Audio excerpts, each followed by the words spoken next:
Niin nämä puut tässä meillä on noin 30 vuotta vanhoja.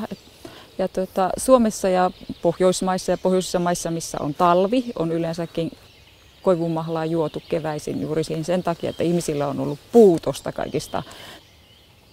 No, tässä huomaa, että lumi on sulanut puun ympäriltä ja sitten tässä on terve puu ja tässä on riittävästi oksia ja tämä on noin 20-30 senttiä paksu.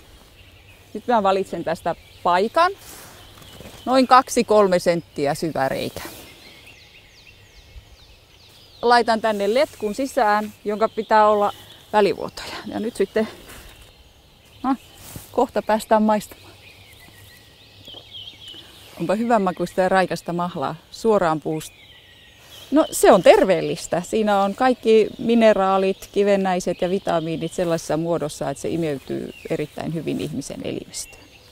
Tämä ei vahingoita puuta, että se on niin pieni määrä siitä, mitä puussa virtaa sitä mahlaa. Ja tämä reikä on sen verran pieni, että se puu kasvattaa sen reiän umpeen on 1 vuodessa. Onpa hyvän makuista ja raikasta mahlaa.